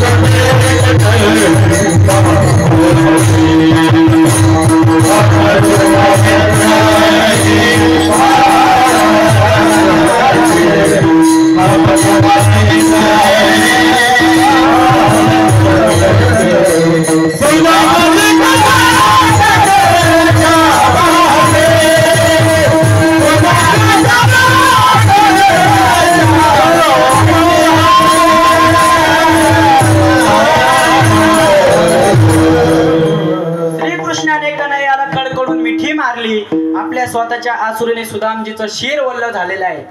सुदामजीच्या गळ्यात हात घातला आणि सिंहासनाच्या दिशेने निघाले. त्यावेळेस रुक्मिणी म्हणते, जामवंती म्हणते, पाहना कोण दादा बाबा आला. आणि खुशाल त्याला जाऊन बी लागला, आणि खुशाल आपलं आतमध्ये घेऊन येऊ राहिला. त्यांच्या गप्पा चालूपर्यंत याला सिंहासनावर घेऊन गेले. सिंहासनावर बसवलं. सोन्याचं ताट आणि चांदीचा तांब्या घेतला, आणि सगळ्या पत्न्यांना सांगितलं पाय धुवायला लागा. आता भगवान परमात्म्याला बायका किती? 16 शस्त्र नारी भोगा भोगोनी 16,108 बायका भगवान परमात्म्याला. आता लाईन किती मोठी असेल तुम्ही तुमचं पाहून घ्या. त्यावेळेस सुदामा म्हटले, आता त्याला काही माहित नाही ना एवढे कोण आहे. कन्हैया म्हटले, इकडे या कोण आहे म्हणे एवढ्या. आता मी सांगतो, माणूस मोठ्या लेवलला गेला ना त्याला बालपणाचा मित्र भेटू. नाही, सगळा बायोडाटाच ओपन हात राहतो नाही का, म्हणजे अख्ख्या तलाठीच्या सही सिक्क्या सहित. मी एक विनोदाने सांगतो. माझं निफाड तालुक्यातील वनसगाव आहे ना, तिथे एक कीर्तनाची सेवा होती. 4थ्या दिवसाचं कीर्तन होतं. कीर्तन आटोपलं आणि आता सगळे सप्ताह कमिटी, गायनाचार्य, पखवाजाचार्य सगळे माझ्या आजूबाजूला बसले. मग तिकडून एक मुलगी आली.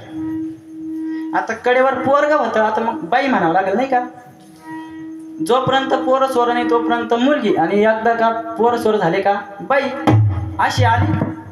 मला म्हणे महाराज मला ओळखलं का? म्हटलं हे आपल्याला खुशाला आरे कार्य करू राहिली, ओळखलं का म्हणे. म्हटलं ताई मी काय तुला ओळखलं नाही. म्हणे तू महाराज झाला आणि गेला बा विसरून मला. म्हटलं अरे अरे तू माणसं पाय पुंस पाय खुशाल काही बोलू राहिली. ते म्हणे अरे मी तुला कसं विसरल म्हणे. म्हटलं ताई तू एकदा तुझा परिचय दे, तू कोण आहे? ते म्हणे तू नाही का म्हणे 7वीला असताना मा कंपात चोरली होती. म्हणजे बालपणाचा मित्र भेटला का बायोडाटाच ओपन राहतो नाही का. त्यावेळेस सुदामा म्हणाले अरे का नाही कोण आहे म्हणे सगळे. म्हणे अरे माझ्या सगळ्या बाई काय म्हटले. म्हणे एवढ्या कुठून आणल्या म्हणे तू. म्हणे 16,100 हे भौमासुराच्या हातून सोडवल्या आणि बाकीच्या 8 बायका हे माझ्या याने मी जिंकल्या म्हणे. त्यावेळेस म्हणे सुदामा मग आता हे सगळेजण मग पाया धुतील का म्हणे. म्हणे हा. म्हणे सगळे 2 लाडू देतील का म्हणे. म्हणे हा. म्हणे आता सुदामा जगत नाही. किती बायका 16,108 सगळ्यांनी 2-2 लाडू द्यायचे. तुम्ही करा ना 16,108 गुणिले 2 32,216 लाडू सुद्धा मी आज जगतच नाही म्हटले. आणि सगळे पाय धुणार तर आपलं कातड धुण्यावरच निघून जाणार म्हणे. एकटा आधीच आपण वाळेल. मग सुदामा कृष्णाला म्हणाले अरे का नाही या एक काम कर म्हणे सगळ्या तुझ्या बायका आहे. मग एक काम कर यांच्या ऐवजी तूच मला पाय धु, तूच चरण तीर्थ घे, तूच मला 2 लाडू दे. तू मोकळा आणि मी मोकळा. काय भक्ती असेल, काय प्रेम असेल दादा. भगवान परमात्म्याने सुदामजीचे पाय धुतले. नंतर सगळा कार्यक्रम आटोपला. म्हणे चलो सुदामजी आप भोजन करेंगे. म्हणजे जेवणाची तयारी. तिकडून रुक्मिणीने 56 भोग आणले. किती? 56 प्रकारचे भोग आणले. सुदामजीने अख्खे नजरे खालून घातले. आतापर्यंत एक सुद्धा भोग नजरेखाली आलेला खाण्याचा विषय तर लांबच आहे. आणि होतं कधी असं. आता समजा आता आपल्या समोर एवढे पदार्थ आले, आपल्याला कसं काय खावं याची अक्कल तर पाहिजे. सुदामजी असे गांगून नाही गेले. सुदामजीने ते सगळे भोग खाल्ले नाही. कारण आज मी एवढे भोग खाणार पण मला उद्या माझ्या रसनीने पुन्हा एवढे भोग मागितले तर. आणि होतं कधी असं. आता मी आळंदीला असताना पुण्याला एका ठिकाणी कार्यक्रमाला गेलो. म्हणजे बदलीला गेलतो आणि वास्तुशांतीचं कीर्तन आणि एक स्टेपनी संघ घेऊन गेलो. स्टेपनी कळती ना, म्हणजे एक जोडीदार गेलो संघ घेऊन. आता एवढा भला मोठा बंगला, त्याची वास्तुशांती आणि त्याला जिना नव्हता वर चढायला. ते काय म्हणते नाही का, ते बटन दाबल्यावर जात. हा लिफ्ट. मा बापानी कधी लिफ्ट पाहिलं नव्हतं. त्याच्यात बसलो, बटन दाबलं का बुंग वर, बटन दाबलं का खाली. मी म्हटलं पुन्हा भेटत का नाही. मी 2दा-3दा गरजेच मारून घेत. नंतर एक बटन दाबलं, दरवाजा उघडला. नंतर एक VIP रूम मध्ये गेलो. तिथं मस्त ते बसायला ते काय म्हणते त्याला सोफा, त्याच्यावर बसलो. 2 मिनिटं असंच हालत राहिलो. तेव्हा मा मित्रांनी मला धरला, तेव्हा स्थिर झालं. मग नंतर जेवणाची व्यवस्था, नाश्ता झाला. नंतर आता भोजनाची व्यवस्था. भोजनाला अशा 27 भाज्या समोर आल्या. किती? 27 भाज्या. आता मी एवढ्या 27 जीवनात एवढ्या भाज्या समोर आल्या. मी म्हटलं आता हे कशा संग खायचं, काय खायचं आपल्याला माहित नाही. आणि 28 नंबरच्या वाटीमध्ये एक पाणी, गुलाबाचं पाणी. ते कशासाठी राहतं माहितीये का? हा तर धुवायला म्हणजे एक भाजी खायची पुन्हा हात धुवायचा, दुसरी भाजी खायची पुन्हा म्हणजे धुवाधुवी खाई नाही का. म्हणजे ती प्रत्येक भाजीची टेस्ट येण्यासाठी ते पाणी राहतं. मी विचार केला अरे कसं खावा आपल्याला याची अक्कल नाही. मग मी म्हटलं आधी या मालकाला बसवू मग आपण खाऊ. म्हणजे त्याला काही कळायचं नाही ना आपल्याला काही कळायचं नाही, आपला दणका चालू, बरोबर का नाही. पण त्याचा विचार काय, जोपर्यंत महाराज बसत नाही तोपर्यंत आपण बसायचं नाही. पितली ना माझी. मग मी माझे श्लोक चालू केले. ब्रह्मार्पणं ब्रह्म हवीर ब्रह्म अग्नौ ब्रह्म नावदं ब्रह्मैव तेन गंतव्य ब्रह्म कर्म.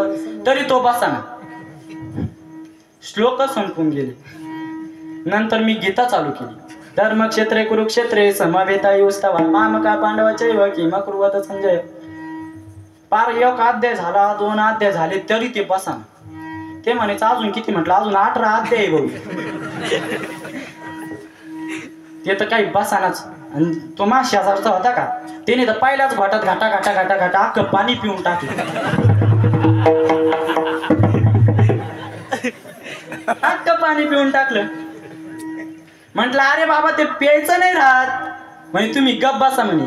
हे जर पिऊन जेवण केलं तर ते चांगलं पचत म्हणे. आता होतं कधी असं नाही का. सुदामजीच्या पुढे 56 भोग आले. सुदामजीने ते भोग पूर्ण खाल्ले नाही, फक्त अर्धी वाटी भाजी आणि 1 चपाती खाल्ली आणि निघाले. आता कन्हैयाला म्हणलं येतो, कन्हैया येतो आता, जातो घरी, माझी चिंतनाची वेळ झाली. म्हणे थांब सुदाम्या, अरे तू आला माझ्या घरचं खाऊन चालला म्हणे, निघून चालला. तुझं लग्न झालं का नाही म्हणे. झालं ना. म्हणे मग तुझ्या बायकोनी माझ्यासाठी काही दिलं नाही का म्हणे. आता ते पोहे काढायचे होते ना. म्हणे आता ते सुदामजीने एवढा थाटमाट पाहिला नाही, आपले खुडबुडे पोहे काय करणारे म्हणे. म्हणे नाही का नाही काहीच दिलं नाही म्हणे. आता कन्हैयाने ते पोहे बघितले. म्हणे मग ते बकलात काय म्हणे. आता ते हिसका हिसके, आता देव भक्तांची हिसका हिसकी बघा तुम्ही. आणि हिसकली ते पोहे. बघितलं तर त्याच्यात 7-8 प्रकारचे पोहे. संत सांगतात कृष्णा कन्हैयाला त्या पोहेमधले ते पोहे दिसले नाही, त्या पोहेमधला भाव दिसला, त्या पोहेमधलं प्रेम दिसलं. सुदामजीने ते पोहे खायला चालू केले. तर रुक्मिणी म्हणते, जामवंती म्हणते, स्वामी आम्हाला थोडे पोहे ठेवा ना.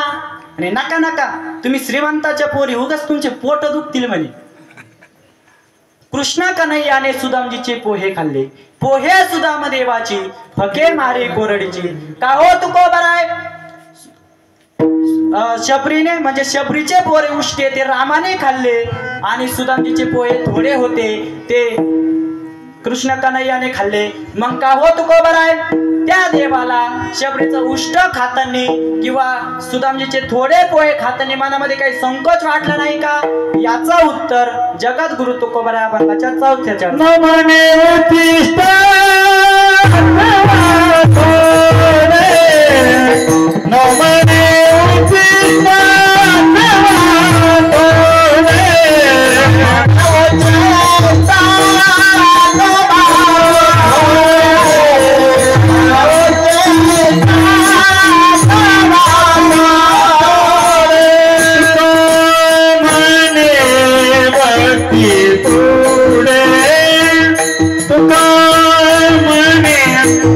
भक्ती पुणे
थोडे तुका म्हणे भक्ती पुढे, भक्तीच्या पलीकडे माझा हा देव काहीच बघत नाही. त्या देवाचं एकदा आपण भजन अतिशय प्रेमाने करू. एकदा सर्वांनी वर हात करा, करा वर हात. जो करणार नाही त्याला त्याच्या शेजाऱ्याची शपथ.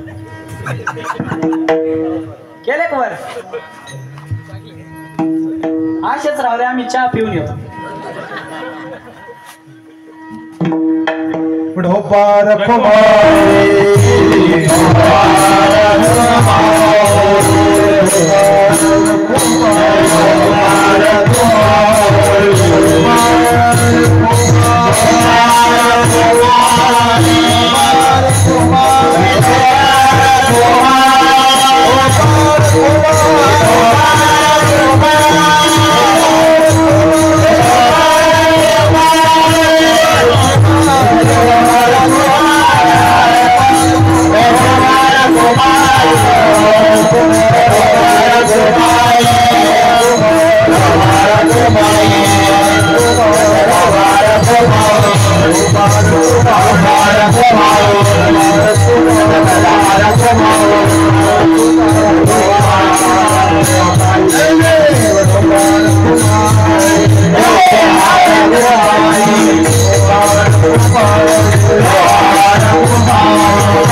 ज्ञानेश्वर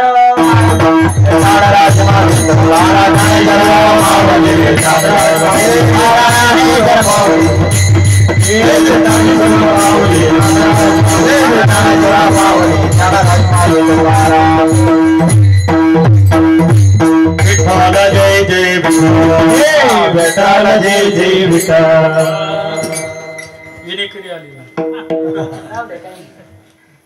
झालेली सेवा प्रभू परमात्म्याच्या चरणी व तुम्हा जनता जनार्दनाच्या चरणी आणि विशेष करून माझ्या आई वडिलांच्या चरणी आणि विशेष करून माझे गुरुवर्य वैकुंठवासी हरिभक्त पारायण अनिलजी महाराज जमदडे व रामायणाचार्य सुवर्णामाई अनिल महाराज जमदडे व माझे गुरुवर्य त्र्यंबकेश्वरानंद सरस्वती त्र्यंबकेश्वर यांचाच हा सर्व कृपा आशीर्वाद.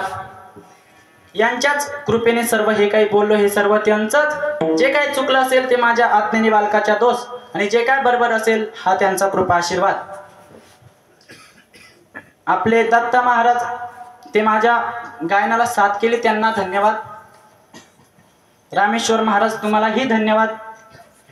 आपले भजनी मंडळ तुम्हालाही धन्यवाद. इकडून चांदगाववरून आलेले आपले घनश्याम दादा तुम्हालाही धन्यवाद. आपले आकाश महाराज तुम्हालाही धन्यवाद. उमेश महाराज तुम्हालाही धन्यवाद. आता बबन महाराज पहिले अनुकवाड्याचा सप्ताह करून इथं आले एवढे लावून त्यांनाही धन्यवाद. आपले दीपक महाराज ते उपस्थित राहिले तुम्हालाही धन्यवाद. आपले बाळापूरवरून आलेले आंबेवाडीवरून आलेले सोपन महाराज तुम्हालाही धन्यवाद. चांदगाववरून आलेले बबन महाराज आमचे मित्र त्यांनाही धन्यवाद. इकडे नवनाथ महाराज त्यांना धन्यवाद. आपले सगळे भजनी मंडळ आणकई यांना सगळ्यांना धन्यवाद. पकवाजे एक नंबर पक वाजवलं सगळ्यांनी टाळ्या वाजवा त्यांच्या त्यांनाही धन्यवाद. विनेकरी तुम्हालाही धन्यवाद. पेटी मास्तर तुम्हालाही धन्यवाद. आता तुम्ही म्हणशाल हा दोन्ही चोपदार अतिशय सुंदर अशी साथ केली मस्त नाचले आनंद लुटून घेतला त्यांनी नाही का त्यांनाही धन्यवाद. आता तुम्ही म्हणशाल महाराज जर आम्हीच नसतो मग तू कोणाला कीर्तन सांगितलं असतं. म्हणून तुम्हालाही धन्यवाद आणि सेवेला पूर्ण विराम.